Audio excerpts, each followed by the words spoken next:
আসসালামু আলাইকুম দাদারা, কি খবর, কেমন আছেন? নিশ্চয়ই ভালো আছেন। আমিও আছি, আলহামদুলিল্লাহ ভালো আছি। আজকে আমির হামজা হুজুর সাহেবের একটা বক্তব্য মানে একটা অসাধারণ লাগছে, ঠিক আছে আমার কাছে।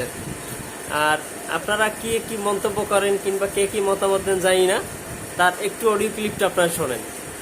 আছে তিনটা আসন আছে, তিনটা আসনকে 3 জেলায় ভাগ করে দিলেই তো এই জেলা শেষ হয়ে যায়। এই জেলা আমার মনে হয় মানচিত্রে না থাকাই ভালো, একটা অভিশপ্ত জেলা। এই অভিশপ্ত জেলাকে মা বাংলার মানচিত্র থেকে মুছে 63 জেলায় বাংলাদেশ করা হোক। আমি যে একমত তা কিন্তু বলতেছি না, ঠিক আছে, কিন্তু উনি অনেক বিচক্ষণ একজন মানুষ এবং উনি যে কথাটা বলছে একটা বিচক্ষণ দিয়েই বলছে আর কি, ঠিক আছে। মানে এমন একটা পরিস্থিতি এখন মানুষজন করে ফেলছে যে গোপালগঞ্জ হলো বাংলাদেশের বাহিরের একটা অঞ্চল, একটা অন্য একটা দেশ, এরকম একটা মনে হইতেছে। গোপালগঞ্জ বাংলাদেশের ভিতরে না আর কি, ঠিক আছে। এই গোপালগঞ্জটা নিয়ে যে এত মাতামাতি কিংবা এতই, এটা কি জন্য হইতেছে, কেন হইতেছে, একমাত্র উপর আল্লাহই ভালো জানে, ঠিক আছে। আমির হামজা হুজুরের সাথে আমিও কিন্তু একমত। ধন্যবাদ, ভালো থাকবেন, আল্লাহ হাফেজ।